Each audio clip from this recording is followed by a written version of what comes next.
I'm Mrs. Cloyce, and I am the Sunday school teacher for this year. Remember that we are thinking about the Old Testament lessons, especially now about the family of Jacob. He had a large family, 12 sons and 1 daughter, and we are now thinking about the son named Joseph. And you remember that Joseph was sold into slavery by his brothers, so he was all alone in a land where he didn't know the people, he didn't know the language, but someone had not forgotten about him, and that would be God. Our memory treasure says, God the Lord is my strength. Even though Joseph was in such a difficult situation, God had not forgotten about him. And today we're going to hear about how God gave Joseph the strength to say no to sin. First, we need to think a little bit about what happened to Joseph when he got to Egypt. He was sold to a man named Potiphar, and Potiphar was a rich man. Potiphar had a fine home, and after some time, Potiphar realized that Joseph was very trustworthy, so he gave Joseph an important job in his house. He actually made Joseph the main servant, the head of all the other servants in the household, and Joseph was allowed to go in and out of Potiphar's home and even into the rooms where Potiphar's wife spent her time. But unfortunately, Potiphar's wife was a wicked woman and a very sneaky woman, a very tricky woman. She wanted Joseph to sin with her, to do bad things with her. So she said, Joseph, come and be with me. She tempted him when her husband was gone to be with her and to sin with her, but Joseph knew that this was very wrong. Joseph said to her, no, how can I do this great wickedness and sin against God? And he would not listen to Potiphar's wife. But every single day, she tempted him. She kept telling him, come and be with me. And every single day, Joseph would tell her, no, that's not what God wants.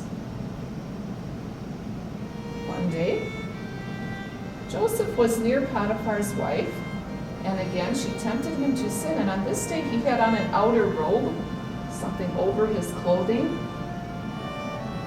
And again, she said, come, Joseph, and be with me. But once again, he said, no, he wasn't going to do that. Now she became angry. She grabbed onto his robe and tried to pull him toward her, but he left.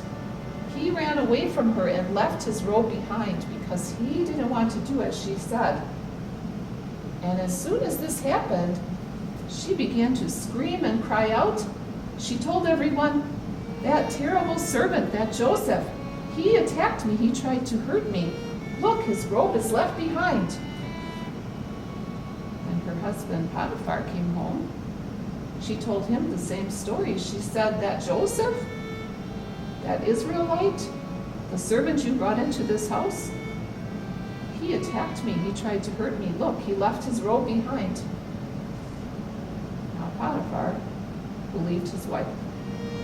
So he was very angry with Joseph. Because of her lies, he had Joseph put into the king's prison, even though Joseph had done nothing wrong. Potiphar had him put into prison or jail. And now Joseph was in an even worse situation than before. He was in a foreign land. He didn't know the language. He didn't know the people. Now he had been accused of doing something very wrong, and he was in prison for who knows how long. And yet, God had not forgotten him. We remember our memory treasure. God the Lord is my strength. All of this time while Joseph was in prison, he could remember that God was on his side and God was not going to leave him behind.